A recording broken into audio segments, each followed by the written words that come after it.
The views and opinions expressed on Beautiful Disasters are those of the panelists and not those of the Geeks Under the Influence Network, their sponsors, or anyone else involved. Also, there is going to be a lot of adult language used on this podcast, so please keep your little kitties away unless you don't care about them that much.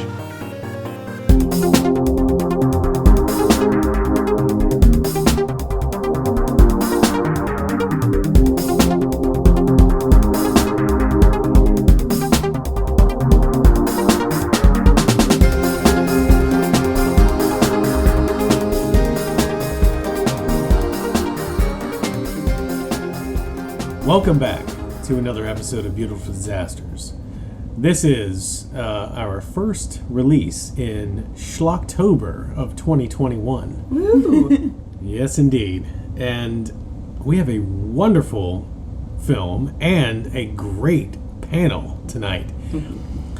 This is a little bit unconventional for a normal episode. However, our very dear friend, F.U. Hunter, has been very overworked at his theater recently, and I have the pleasure of bringing in a co-host and one of our greatest guests. Hello, Murph. Hi. Thank you for letting me terrorize you officially. Oh my God, this goodness. is so great.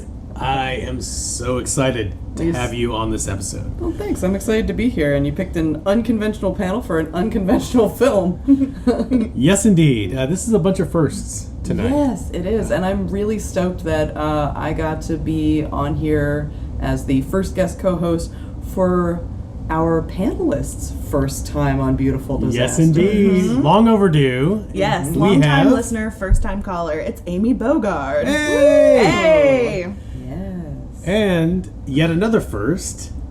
For this show, we are doing a Bollywood movie for the first time. Yes. That's right. Not just a Bollywood movie, but a Bollywood movie that is also a thriller horror film. Yes. All of that is in quotes. A lot of things going on tonight. Why pick one thing when you can be it all? This is unprecedented. I have been wanting to do a Bollywood movie on this podcast for a long time. And I have enjoyed the genre and its quirky weirdness over the many years. However, this was new to all of us. I had not seen it. Oh, really? I didn't realize that you had... No. I procured this sight unseen, reading the back of the DVD box, and I was like, okay. Nice. Yeah. I mean, that's fair. It's a horror movie. It's Bollywood. It's October. Let's do this. You texted me and you had me at Bollywood version or Bollywood remake of I Know What You Did Last Summer, which is what this film totes itself as, which I don't think we've actually introduced the name of the film yet. Would you like to, Amy? Yes. It is Dhund, The Fog. The Fog. The Fog. Which, as far as I found out, loosely translates to Mist the Fog. Which is great. Yes. Even better. Yes. As much obscuring as possible. From 2003, our director was Shyam Ramsey, which I wish I knew a little bit more about Bollywood. You grew up a little bit more with I know some Indian Bollywood cinema, right? but I don't know directors. I know my favorite Bollywood actresses, but that's a different story. So I think you picked up a new one tonight, actually. Possibly, yeah. The Friend Mm-hmm. was my fan of The Ugly Friend. She's quote unquote. She was still so hot. She was so hot. She was just still a made 10 to be like the ugly version of her friend. She was like a 9.5. Yeah, and, totally. And like the main actress was the 10. Yeah. Whatever. And then she competed against the other 10. It's like, oh, whatever. And Anyway. there was Heartbreak. But Heartbreak. we're getting ahead of ourselves. We are. Way ahead of ourselves. We have to start with the very sinister music. Because this film opened like crashing into us with "Did you know something fucking evil's going on?" with the music alone. That was very true. And we open into a sequence where, and lo and behold, this is a flashback or something happened in the past. Some drunk dude gets out of a car which by car, I mean a Maruti Suzuki, which is one of the most prolific cars in India at the time. And he rolls into an ominous house, right? Mm-hmm. Mm-hmm. And inside the house is nothing other than shitloads of mannequins. That's all that's in there. It is just figure after figure of blank-faced, not even remotely Kim Cattrall-like mannequins. Already terrifying. Yep. Right. And what does he do? He pulls out a can of gasoline. Oh, I thought that was a jug of pee, but, that works too. Well, if his pee is flammable, he is a superhuman. It depends on how much he was drinking. Anyways, he's also very dehydrated. That's true. Yes, indeed. He starts dousing all the mannequins, lights them on fire, and he's enjoying his arsonistic creation for a second before he gets strangled by an assailant with a chain. That's right. We get that sweet shot of the chain being wrapped around Knuckles, and then they go straight in for the choke, which there's lots of surprised eyes. I'm a big fan of all the zoom-ins on the face, by the way. The eyes, yeah, they come in a lot in this movie. Yeah, there's a lot of zooming in on surprised faces, surprised eyes, staring eyes, contacts that don't sit right over eyes. Multicolored eyes that change throughout the movie. Mm-hmm. Indeed. And he gets strangled to death, and that's kind of the opening scene. Then we move straight into another scene where there's a woman being assailed by a gang of would-be attackers, hooligans, maybe rapists. She's in trouble. They're bad dudes. And yet, a hero emerges. A hero who starts off on the ground, by the way, but comes crashing in through the skylight. Did he not kind of look like the dude that strangled the guy in the immediate prior scene? Sure did. Mm-hmm. Yeah. It was kind of weird. I was like, okay, so this guy's also a hero, maybe? I don't know what's happening. There was not a clear line of what was happening, considering we got explosion, credits, accosted woman. Yes. I thought the most important part of that scene, though, was when he climbed up the guy that he was fighting to get on another level and roundhouse kicked him in the face. That is very impressive fighting skills. The kung fu that was going on in this sequence was legit. There were a lot of roundhouse kicks. I think he pretty much roundhoused everybody. I think he did, and then he got back up. After. Even when he got up on top of that shipping container and roundhoused the dude below him, I think he roundhoused everybody. But he saves the girl.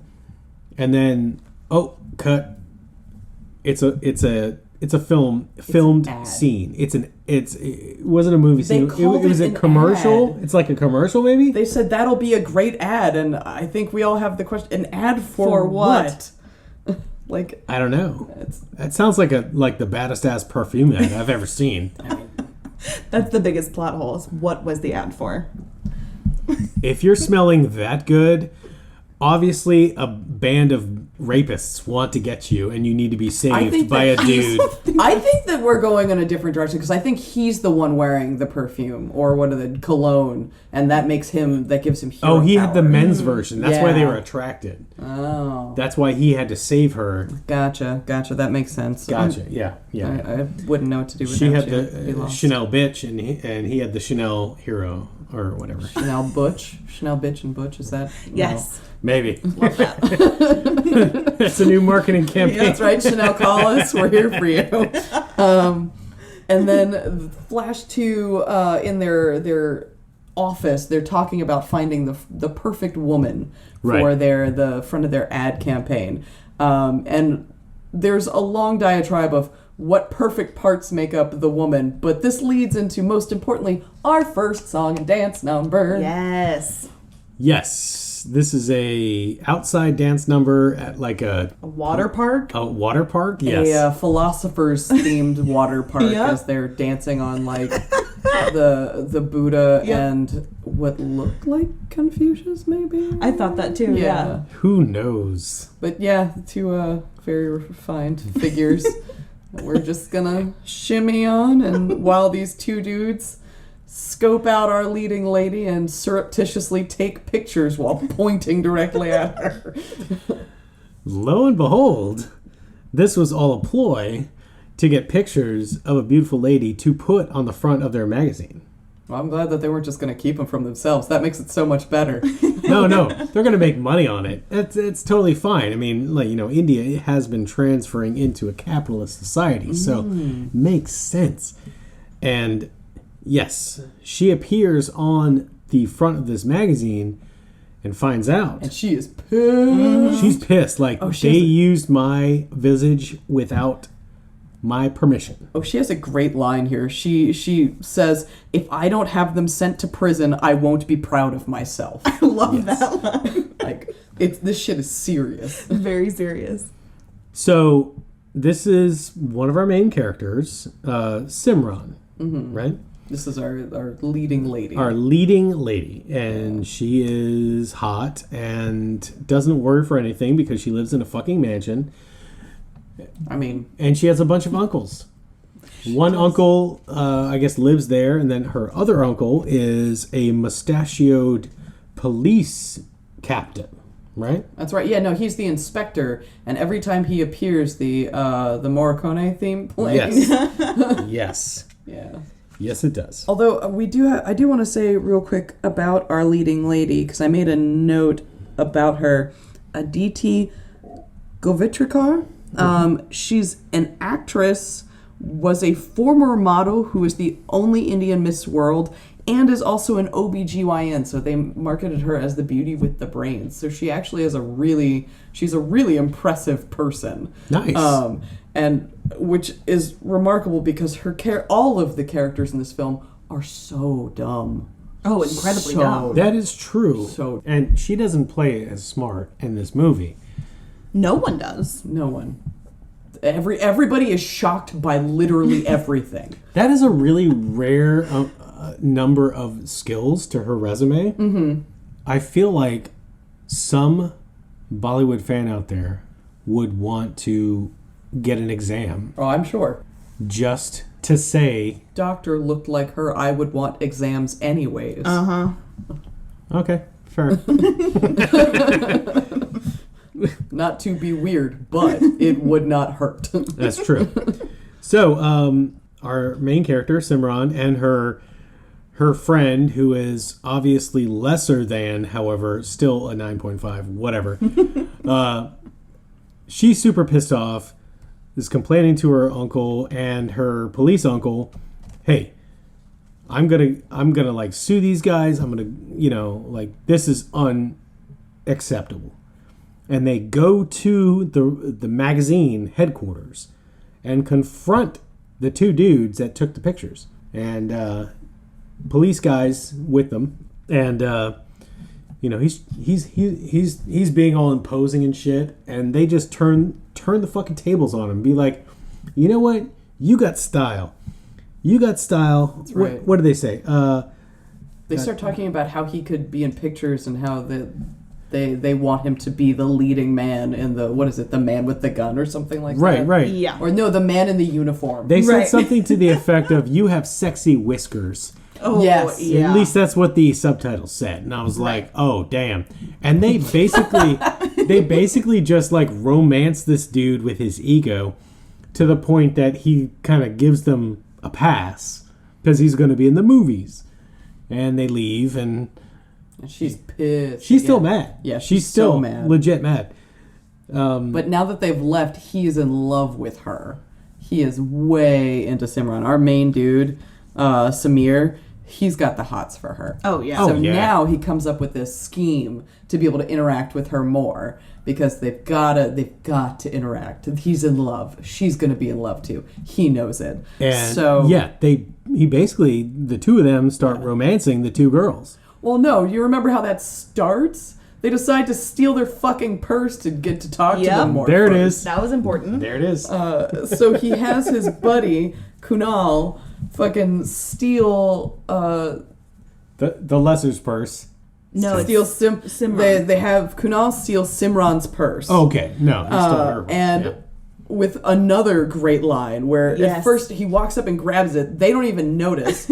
So then he has to go back, and so he goes, "What do you think of this purse?" And she goes, "It's nice." And he goes, "It's yours. Bye," and then runs.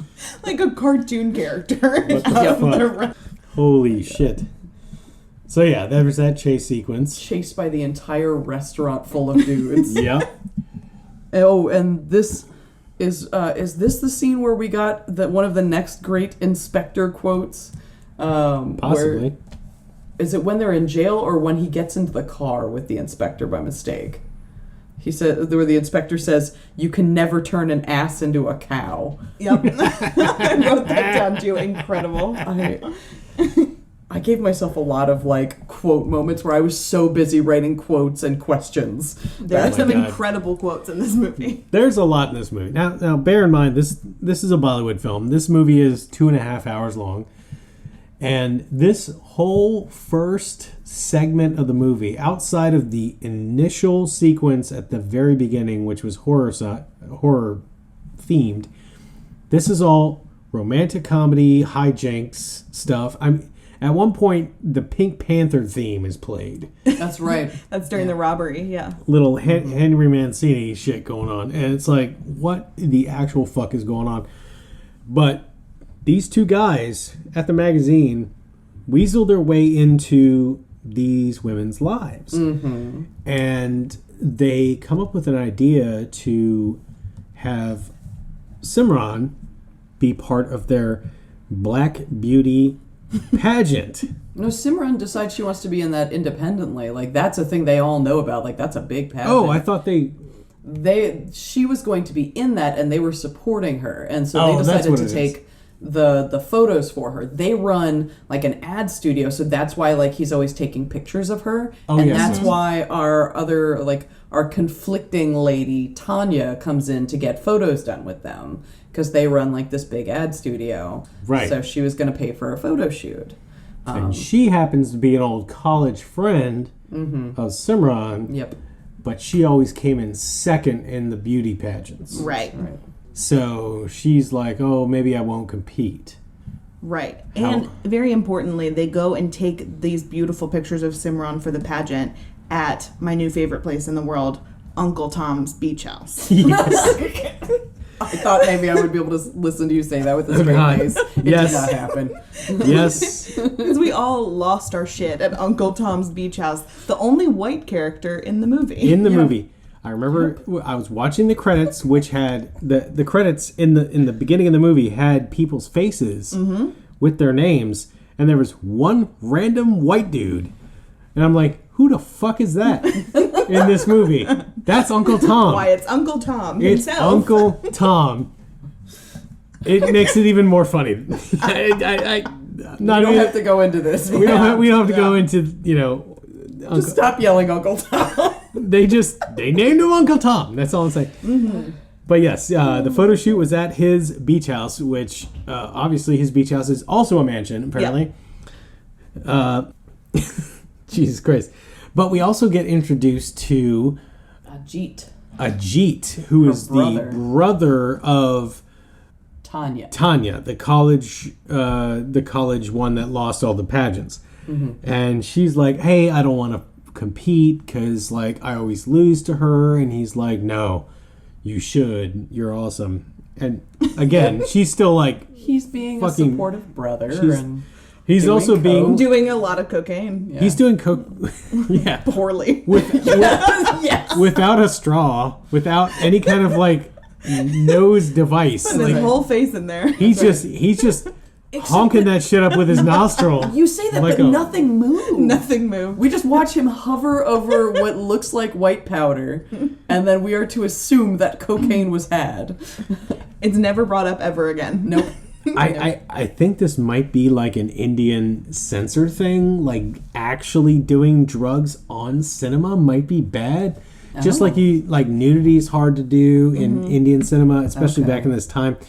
So he just kind of hovers over it. So you get the idea that he's doing drugs, but he's not actually doing them on screen. Mm-hmm. I was about to give you a hard time when you said back in this time, because it was 2003, and then I went, that's almost 20 years ago, and now I'm going to jump out a fucking window. Yep. Mm-hmm. That's right. Yeah. Oh my God. I was out of college by then. I was not. I was not. Jesus. No. So we've got our main conflicting parties Jesus Christ. introduced. Sorry. I was just 2003. You were probably figuring things out about yourself. I was 12, yeah. Oh my God. Jesus Christ. Grutz is having an existential crisis. Please hold. Oh. Yeah, I was still in high school, dude. Oh fuck. Okay. Yeah. Now he's definitely gonna like walk into the ocean after this.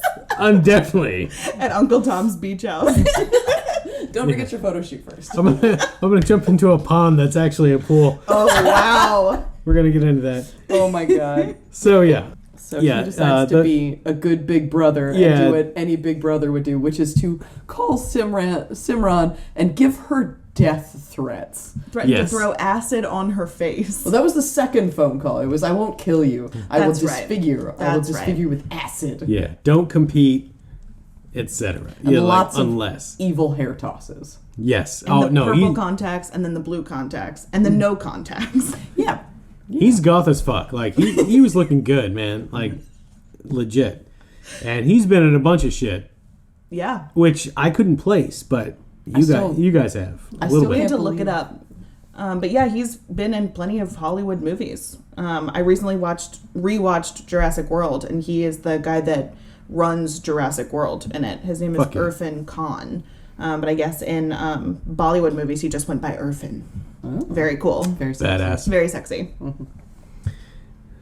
So That's a great last name. yeah, I at this know. point we're 40 minutes in, and we finally start to get to a horror movie because now we have like the threatening older brother of the competitor, who is, threatening life and acid on face. Well, not only that, but we get that moment where he is calling her repeatedly, and so she's running around. Then he's like, "You look great when you move your hair like that," and she's like, Because she left the fucking door open to the mansion. Well, I mean, mansions are for people that have more money than worries, and Then sense. they don't lock their doors, and there's probably 55 doors that go to the outside. "That's true. Their But hallway yes. is bigger than my apartment."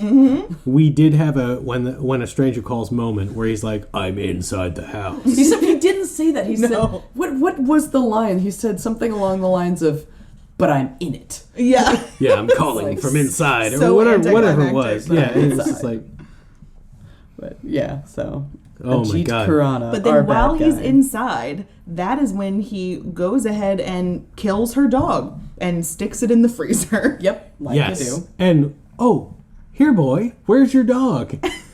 And it's off screen, but she opens the fridge and screams, and it's like, oh, yeah, okay, he's fucked up, he's dark. But then Eh. the next scene, she's fine. Yeah, They weren't that close. because the beauty contest was 2 days away. Yeah. And the very next scene is her at the beauty contest with Carmina Burana playing. Oh yeah, she didn't That's give right. a fuck about the dog dying. She still did the contest. Not bothered. Yep. I mean, she's a professional. She got that blue steel on and was like walking that catwalk, like ready to go. Sorry about the puppy. Work comes first. But she does end up winning the beauty contest, and the sister of our villain Ajit, or Tanya, Yeah, she so goes distraught. upstairs. She's so sad that she lost again to the same bitch from college, and she goes upstairs, rifles through drawers to try to find a gun to shoot herself. He stops her though. He does. He does. He is a good big brother to her, where he stops her from killing herself, and he really wants to support her, and he really wants her to win and do well, but he does it in the worst possible ways. Oh, yeah, she apart needs- from stopping. Therapy, not murdering people for her. Right. But when he was basically I'm gonna go kill that bitch, she was just like, okay, thanks. Value yourself more than a beauty contest. That's the moral of this movie. I think that at this point would be where we could get into a diatribe about rough beauty standards and unrealistic standards for women in India. But absolutely. God, where to begin? Not to mention different conversation. Not to mention the fact that these are like the lightest skinned Indian women ever, and that's definitely. kind of what Bollywood does, unfortunately. Yeah. So it goes.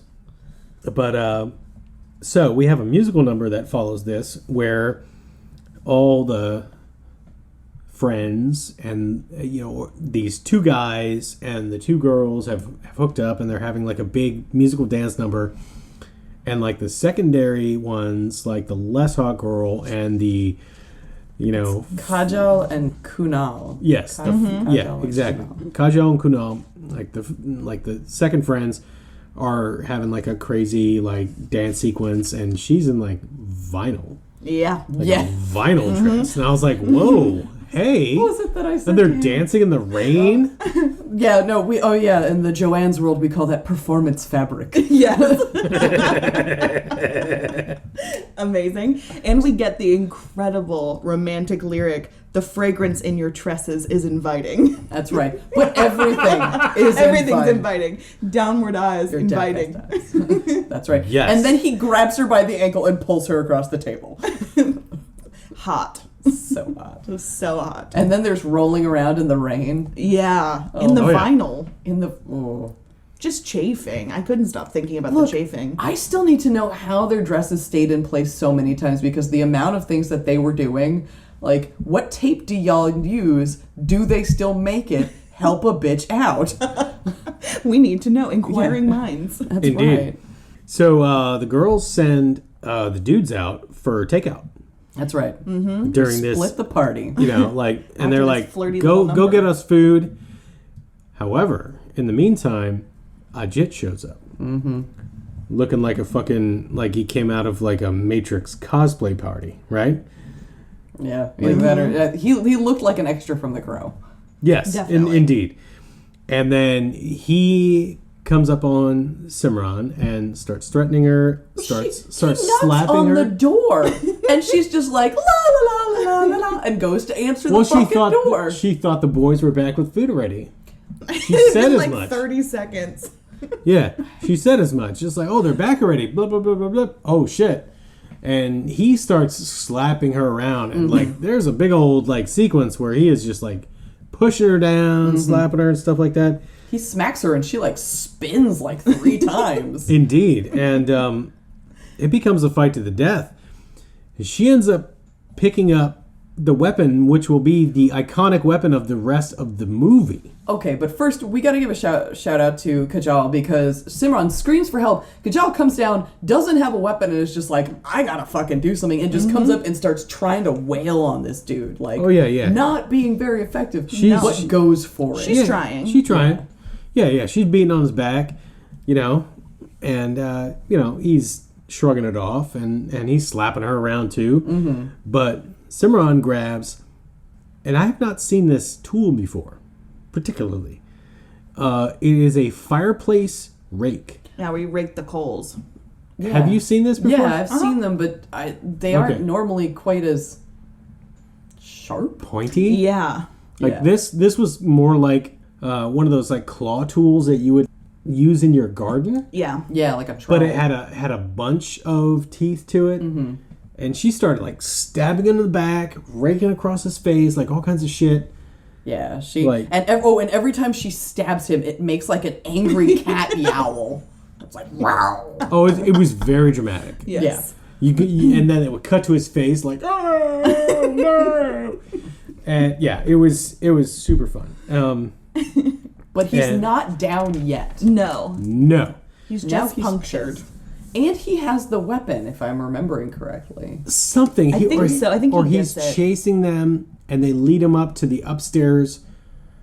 An upstairs like bathhouse jacuzzi, which has this glass-sided, super Tub. swank jacuzzi, and they end up fucking like drowning his ass in there, like fighting him into it and drowning his ass in there, and so he's now dead. That's right. And they drown him, and it fills up with his blood, which is bright candy apple red. Indeed. So we've got a tub of blood and a dead bad guy. And of course, in perfect timing, the boys come back with their takeout to find out what the fuck had just happened. Like, they come into the house and, like, everything's wrecked because there was a giant fight that, like, went through the whole house. And then we have some kind of, like, a hide the body musical number of some sort. Some kind. Was there a musical number for that? It seemed like there was. Maybe it was just jingle or something. It wasn't like a full-on, like, dance number, but, like... We didn't quite get a dance number. I wish. It wasn't that, but it was something like, what are we going to do? What are we going to do? And they're going back and forth.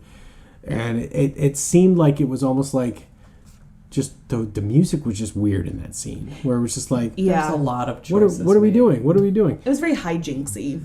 Mm-hmm. So also noted that they told the girls to go clean up, and so what they did was take a shower and put on fur coats. Yes. As you do. So they end up wrapping dude in plastic, like Laura Palmer from Twin Peaks, and he goes in the trunk of a car. He goes in the trunk of Simran's car, yes. And then they discover his car Ajit's car is also there, because, I mean, lo and behold, he drove there. I know. He drove wow. there, right? And not only that, but like they're getting ready to go, and the uncle shows up or meets them on the road. And the uncle's broken down on the road and decides he's going to catch a ride. I need to catch a ride with you, and they're like, "Fuck, we got a dead body in the trunk. We were going to dump this body by the railroad. Gosh." Well, as Kajal and Kunal are taking the murderer's car and pushing it into a lake, not with the body in it, right. Just on its own. Right, exactly. Like, why would you have the body in the car that you're putting in the lake? I don't know. Later on, I think we did. Once we get to the end of the movie, we find out why. But yes. So yes, they give the uncle a ride back to the house, and he takes the car keys from them. Yeah. So they're like, "Oh fuck! What the fuck? Now what do we do?" Well, let's put Ajit's body in the pond. That's right. There's a giant pond in front. No, not even in front. It's in the backyard. It's in the backyard. It's in the backyard of her uncle's house. And to look at it from up top, Kajal's dad's house. Yeah. To look at it from up top, it's a nice pond. It has nice It has algae and blue like water, Grutz. Yeah. It's algae. There's a man-made pond. It's probably like pads, like frog pads or whatever the fuck they are on top of the water. Lily pads? Lily pads. Yeah. It looks like a goddamn fucking pond. It is a pond. It's However, when they terrific. dump the body into it, what right. the fuck is it? It's an Olympic-sized swimming pool with crystal clear water. Wow. Get the fuck... Amazing. That is the greatest cut, like the greatest budget cut I've ever seen in a film.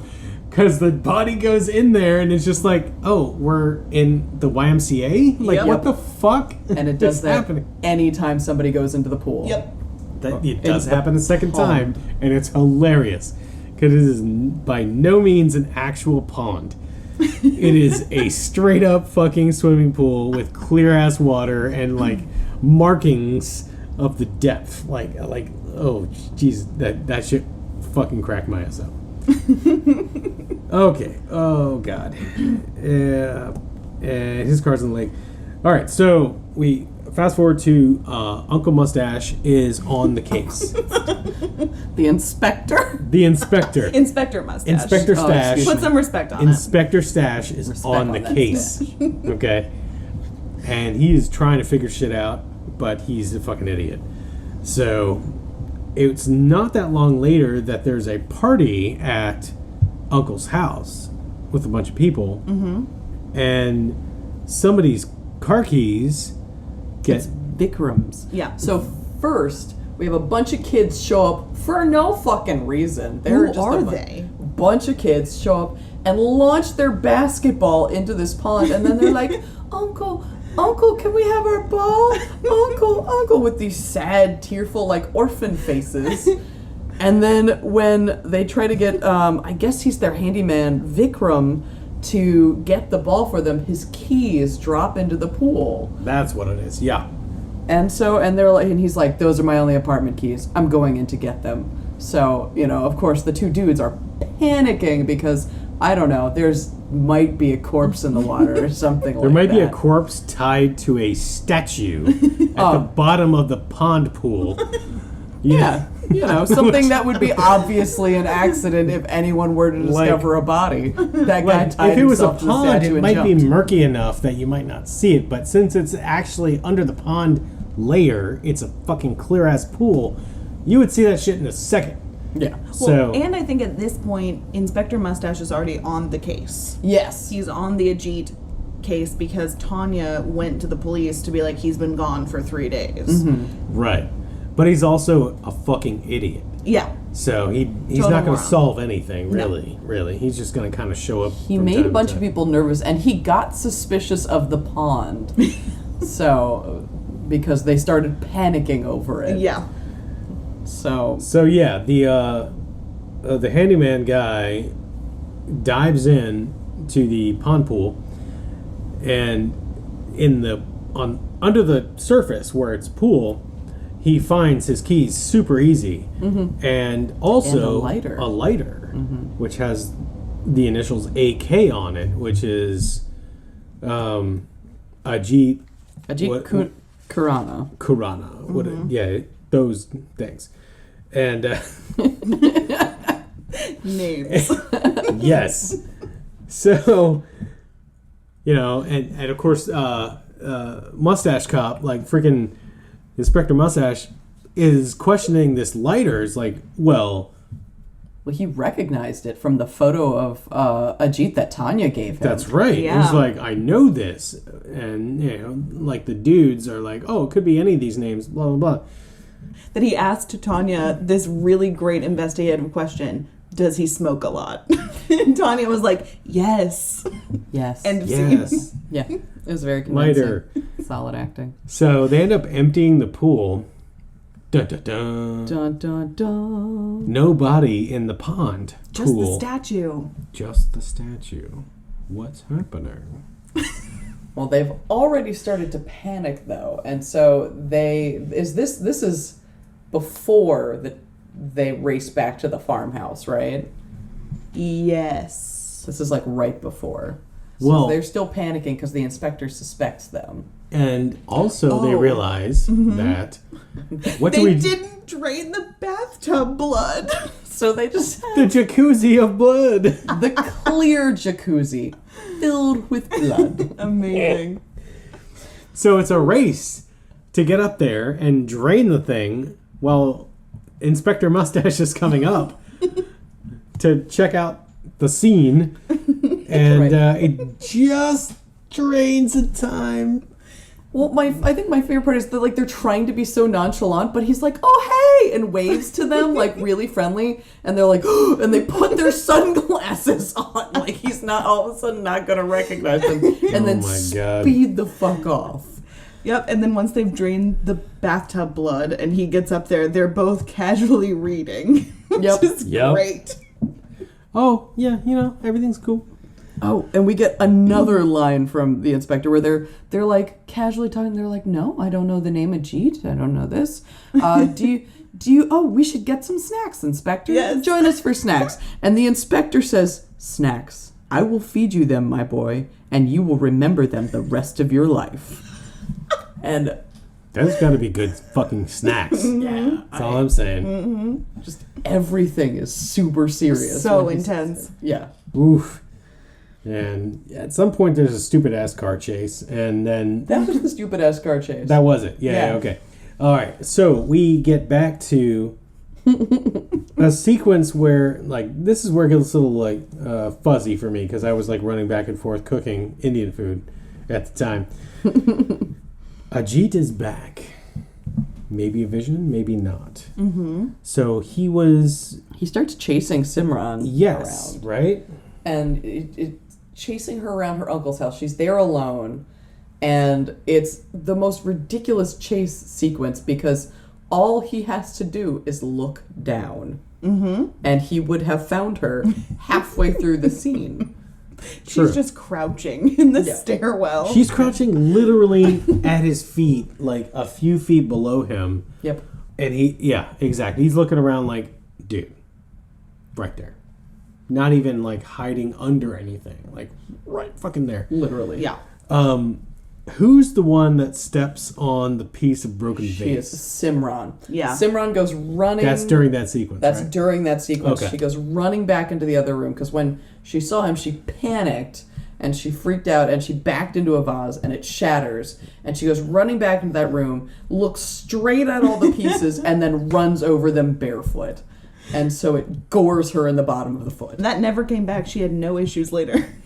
I noticed that. She was totally fine. In heels. Yeah. And honestly, like, that's probably of, like, a lot of people have problems with, like, visceral, like, broken bones in movies or, like, weird injuries. Mm-hmm. Like, stepping on something through the bottom of your foot always gives me, like, a little shot of chill. Oh, yeah. Yeah. No, Like- I'm not a fan. Not great. That does it for me. I was like, ooh.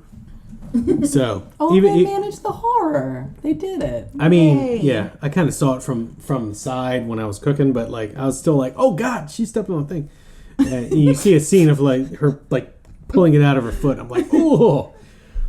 But yeah, so Ajit is back and he's haunting the fuck out of her and chasing the shit out of her. And her boyfriend doesn't believe her for a second. Even Nope. when the other two friends see Ajit, he's like, no, you're all crazy, no. And it's like a back and forth forever. Yep. Where they're like, yes, no, you guys are crazy. We saw him. Like, it goes on Yeah. for years. Yeah.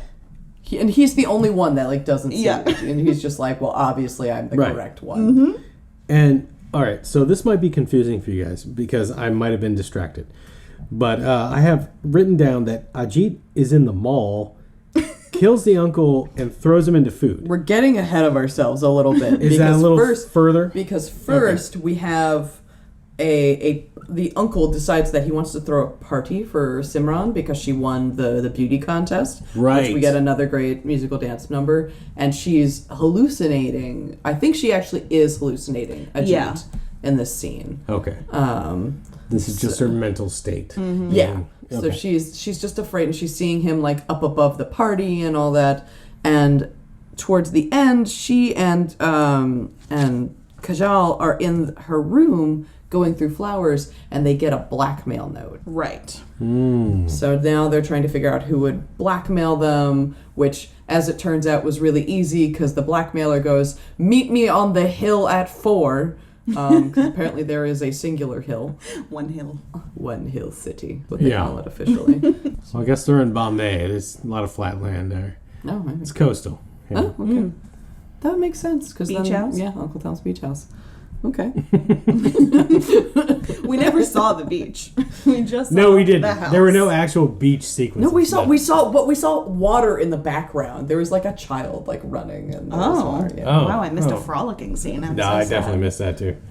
I'm always really curious about like the backgrounds of scenes when like people are shooting movies. If there's like a child that just wanders in and is like, oh, so I look for that shit sometimes. I love that. I will be doing that now. So what? So yeah. So again, I wrote down cartoon punch sound, and I don't remember where that is. maybe it's lot. maybe it's in this line I wrote that I'm forgetting now. Ajit is in the mall, kills wait. uncle, thrown into food court. No, We're still not there slash yet. outside off roof. We're not there yet? We're not there yet because Oh, then God, I we must get have been Vikram. cooking. We get Vikram driving down the road drinking. Yep. And there's a dude parked sideways across the road, and it's obviously Ajit, because the dude is wearing the exact same all vinyl outfit that he has been wearing. The vinyl duster. Yeah. Such a look. The Morpheus cosplay? Yeah. Yes. So he's like screaming at him and he gets out of the car and then we get Vikram's death scene, which is Ajit murdering Vikram with the fireplace rake. And I wrote acting in all capital letters because every time Vikram is struck, he just chews all that scenery. All and of is it. just Oh, like, yeah. and that is one hit. Oh yeah, he was eating it up. There's a Loved famous it. meme from a movie that I have not yet procured where a dude gets shot a couple times and it's so overdramatic. I'll show it to you later. Mm-hmm. But it's that thing. Yeah. And I will find it and put it on this podcast later. Okay. I like it. I'm ready. My body is ready. Super. And then we get one more great inspector quote, which is what causes her uncle to go to the mall gym that she's at. Yeah. That's what it was. Because they get the news that Vikram has been killed. Or that Vikram is dead. And so he asks Simran more questions about Ajit. And Simran is, of course, so smooth about this and is just basically like, no, and then runs away. Where, it's very convincing that she's innocent. I guess. Right? She goes to soak in the gym. But the inspector says to her uncle, I've never been married, but I've been to several weddings. Simran is hiding something. And this phrase, I guess, makes Simran's uncle decide to go to where she is in the mall, where she is taking her steam bath or something like that. Yeah, she's very stressed, you guys. Yeah, she needs to soak, and she's of course all by herself, lights out, as it's closing. Yep, except for her uncle, who has apparently come into the mall. And separately. She's wearing like a towel dress in the hot tub. Yes. Amazing. The wardrobe was incredible. It really was. Modesty in Bollywood is a thing. Yes. That's fair, but even in the we're dancing on Buddha beach scene, we got more skin that they didn't have to wear towels. Well, no nudity. Yeah. They chose. So then Ajit chases her around the gym that then turns into a mall inexplicably. And so that's happening. And then other uncle. Yeah, Simran's uncle comes to save the day, I guess. Right, yeah. He hears her screaming. And now this is where... Now, that's when he gets thrown into the food court, off the roof, etc. Yeah, he gets hooked out the what looks like the 4th floor window on top of Simran's car. Yep. Yeah. Oof. Yeah. Rough. And all right. So at this point, the whole crew is like, "Oh, we need to get out of town." Mm-hmm. Which this part bothers because Simran is really upset. Simran is torn the fuck up, obviously, because she's just had a bunch of people die around her. Yeah, but she also won a beauty contest, so she's all right too. But her friend, Kajal, from what I gathered, Simran's uncle is her dad, is Kajal's dad. So I'm pretty sure, she's just totally fine. I don't know that anybody had actual dads in this movie. I think they're all just uncles. No, I'm 90% certain that was supposed to be her dad. Maybe. Because that's why super nebulous. Kunal was talking about marrying her at the end of the movie and that he can get well through her. Yes. Okay, yeah. We'll get to that. Yeah. Okay, maybe. I really don't know. The relationships, I have a very tenuous grasp on here. Yeah, I'm not really... so many uncles. All I know that these are all rich-ass fucking, Indian prima donnas. Mm-hmm. Yes. Across the board.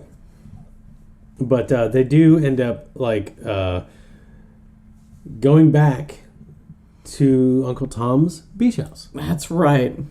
And Tom's beach they got to go back. They got to get out of town. And again, what the fuck with all the fucking mannequins in Uncle Tom's beach house? That's kind of we weird. don't find that. They find that in the middle of the night. Nobody's ever explored Uncle Tom's beach house before. No, nobody's gone into the basement. When we say Uncle Tom's true. beach house, we really mean Uncle Tom's beach mansion complex that has crazy basements, areas, and all kinds of shit like that.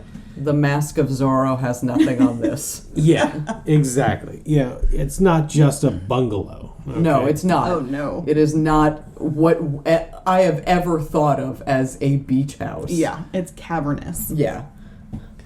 It's a villain lair. Yeah, exactly what the fuck it is. Foreshadowing. Exactly. Yeah.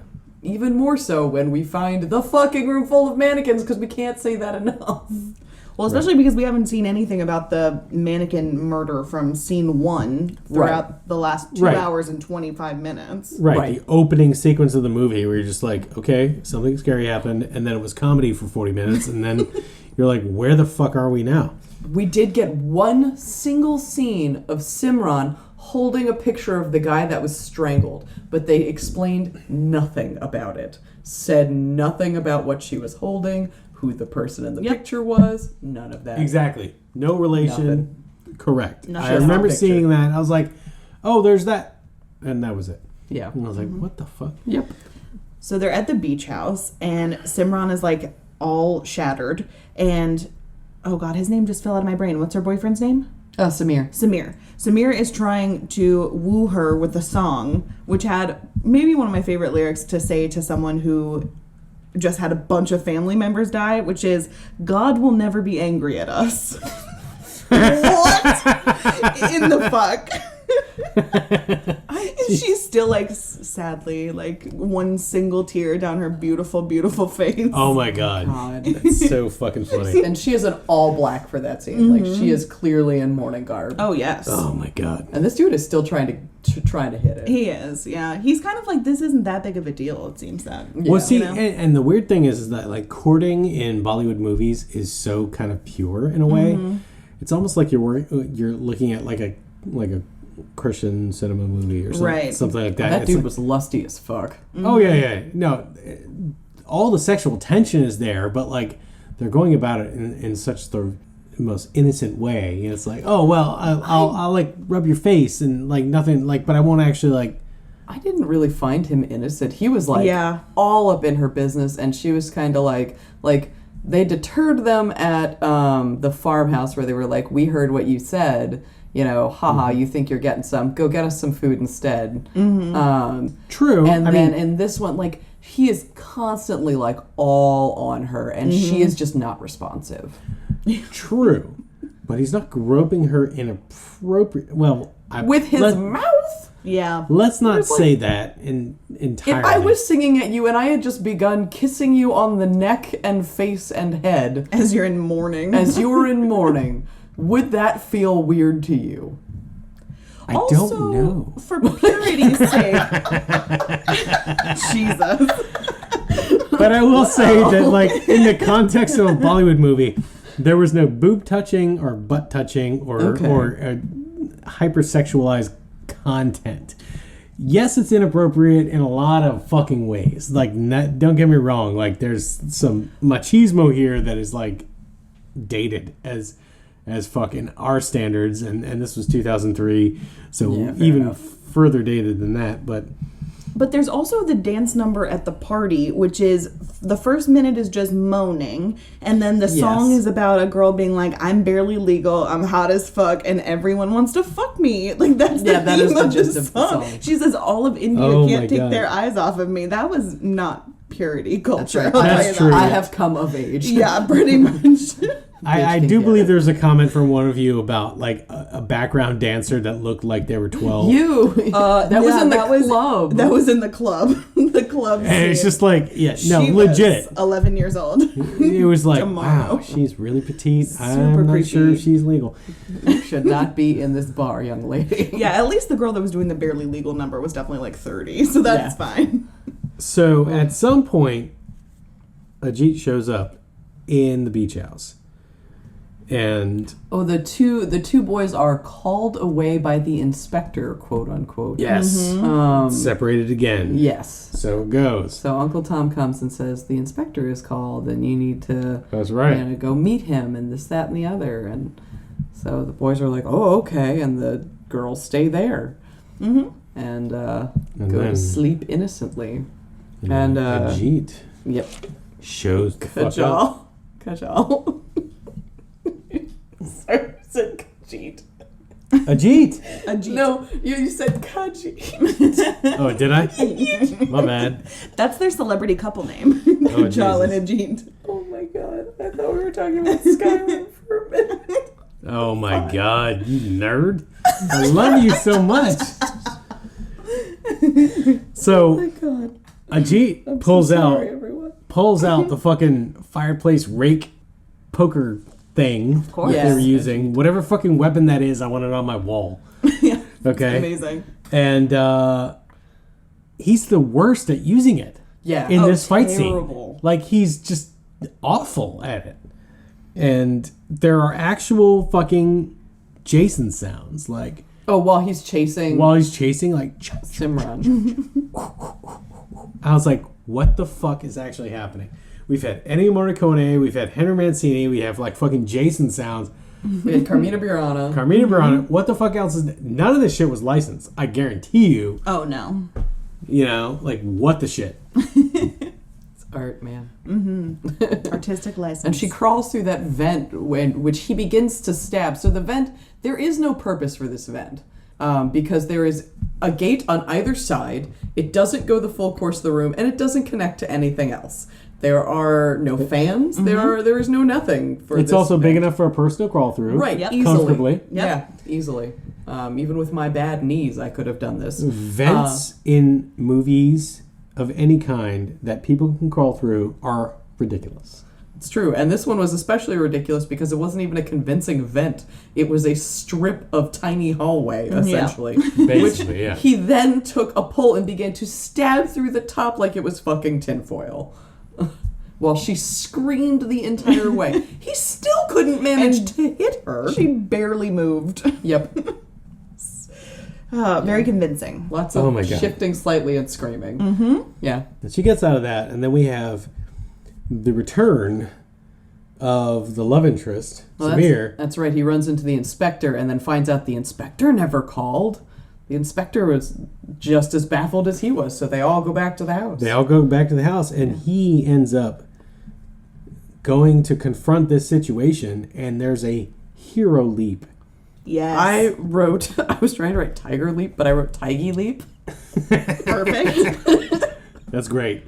That's great. But that's basically what it is. It's like a hero leap, like, whoa! You know, like a John Woo shit, you know? In the mannequin house. In the mannequin in the mannequin room, house. Where Ajit, again being terrible at his job of murder, has just been decapitating mannequins this whole time. Not right. Yep. anywhere close to... Not hitting... He did get her on the face once. He scratched her. Yeah. She had two little scratches. Nothing disfiguring, though.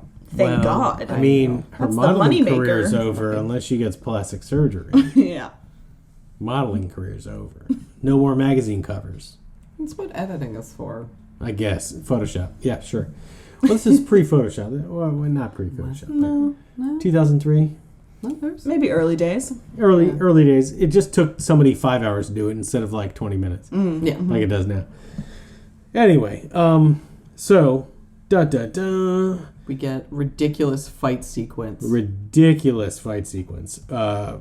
It's mostly leaping. Ajit lot of leaping, a lot of like crazy ass fighting. However, eventually, Ajit is like cornered, pinned down. They smash him into the this cabinet. That's what it is. They smash him into this cabinet, and then The body. Yeah, he actually I think he turns and smacks Samir into it and tries to hit him with the fireplace poker and reveals the body of actual Ajit. Ajit falls out. The corpse falls out onto the ground. And they're like, wait, what the fuck? Yeah. Is this a twinsy situation? Like, what the fuck is going on right now? And then, a la Mission Impossible, fucking dude rips off the Ajit mask that is perfect. Hyper realistic. Hyper-realist off his face. Nah, it's the friend. It's Kunal. It's Kunal. Shocking. How could you do this? What a Kunal? twist. What a twist. It's a twist, all right. I think we all said fucking what? Yeah. No, yeah, exactly. We all did. We're just like, fucking seriously? That's the twist of this movie? And then we get exposition for like 5 minutes. Exposition dump with Uncle Tom and the father and fucking Vikram. They own my. the mannequin company.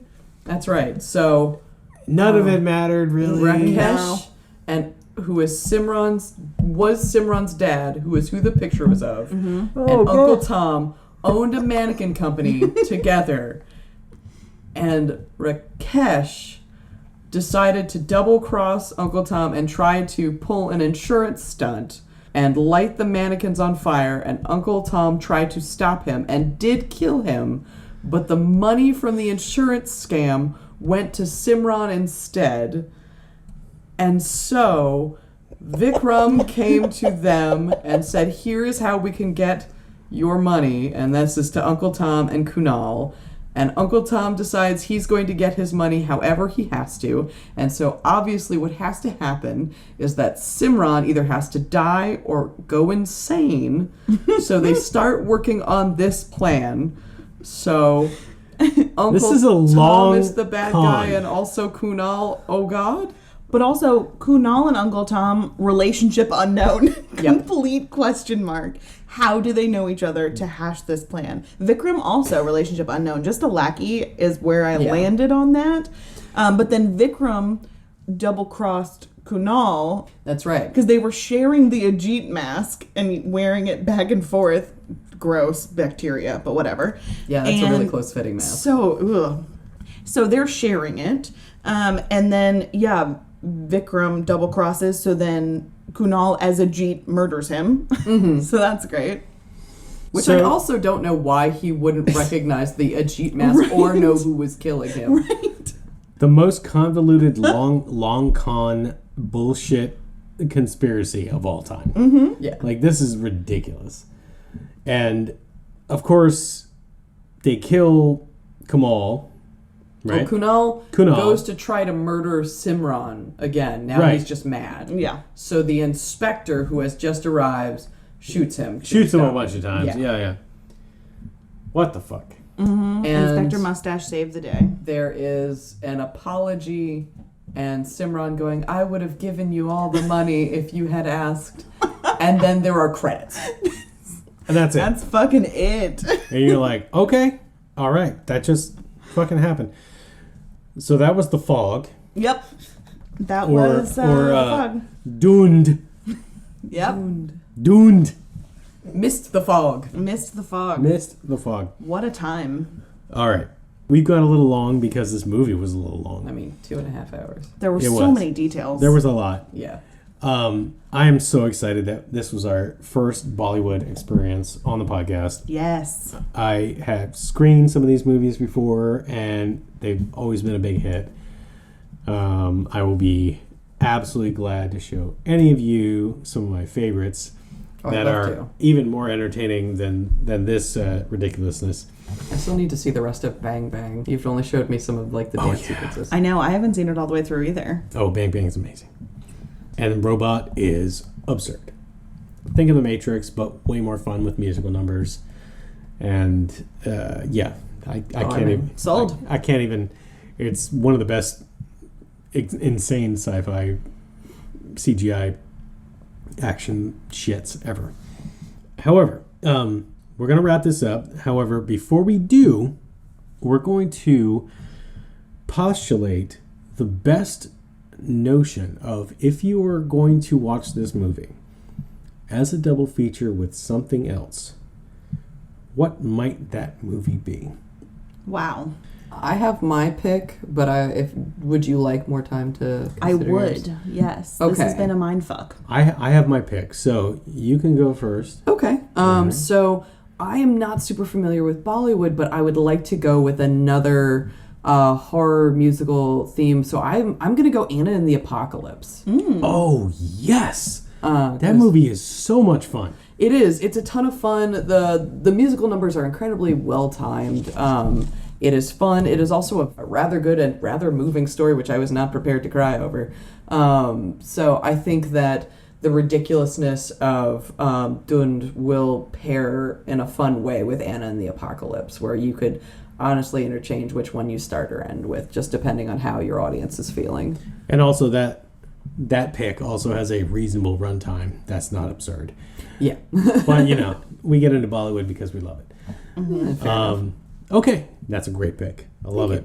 I will say I had a couple thoughts, but the one I landed on is this weird-ass movie called Love and Bullets. Okay. Which is directed by a porn director.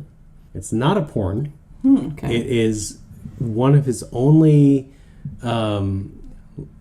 just regular film releases. Mm-hmm. It's super low budget.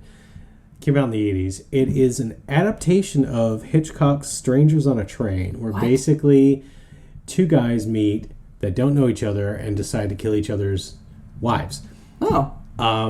but it is so obviously directed by a porn director, and it is so absurd, and the plot points and everything, just nothing makes sense. No scenes seem to like come together right, and it just felt right for this movie. That's amazing. About it. All right. It's kind of a hilarious movie to watch because, you know, it is like a regular like non-pornographic narrative, and you're just like, but it doesn't make any sense. Right. And it's also based on Hitchcock, and it's just weird as fuck. You said that was I really want to watch that now. Love and Bullets. Yeah. Wow, that is amazing. I don't know. I think I have trouble with this one because my mind goes in so many different directions since this is so fucking wild. Mm-hmm. So I'm not 100% sure. I'm going to be boring and just say mannequin to keep the ambiance alive with the mannequins. Yeah. Not Mannequin 2. We require Kim Cattrall. Yes, we do. We demand Kim Mannequin Cattrall. 2. I feel you on that.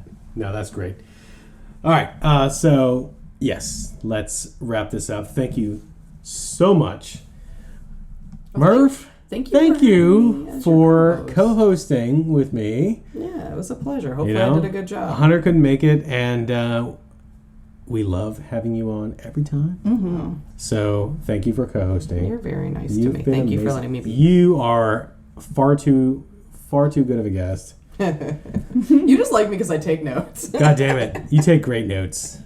Better notes than I do. There was some amazing note-taking going on here. There really was. Incredible. No, indeed. And thank you, Amy, for coming on. It's the first time. It's been far. I know. I'm so excited. It took too long. No, it was so great. I can't wait to come back. Yes. And Amy, you're on another podcast on the Geeks Under the Influence Network, aren't you? Yes. I host a show on the GUI Network called Deeply Upsetting alongside Mike the Hobbit. That's right. That's a fun show. Your amazing mindfuck of a it show, makes baby. as much sense as The Fog. Missed the Fog. It's if you enjoyed Missed the Fog, you would love Deeply Upsetting. If you like anything else, you might not love Deeply Upsetting. No, you will love Deeply Upsetting. Please check it out. Yeah. It cracks me up every single time I listen to it, and they are always looking for more hypothetical quandaries to solve for you. So they're thinking of the people. Love stream of consciousness comedy. So you guys do a great job. Oh, thanks. So yes, at the end here, we just want to thank everyone who listens to our episodes. Reach out to us on Facebook, Beautiful Disasters Podcast. You can reach us directly at beautifuldisasterspodcast@gmail.com, and check out all of the goddamn shows on GUIPodcast.com. Also, go to TeePublic and pick you up a sweet ass Beautiful Disasters Battle Royale style shirt. Fuck yes. Absolutely. We have merch for us and all the GUI Network shows on TeePublic, and all the Halloween stuff is back. That's right. Mm-hmm. That's right. That's right. Lots of designs you can't get all year long. And other than that, also, I guess Amazon is like the network's overall sponsor. You can click the link on GUIPodcast.com. Shop as normal. Doesn't cost you a dime extra. And the network gets a little kickback. Mm-hmm. So check it out. And we look forward to any and all comments or suggestions that you want to send us. Let us know what you want us to watch or review. And until next time, I've been the Grutz. And I'm Murphy. Oh, and I'm Amy. Thanks so much.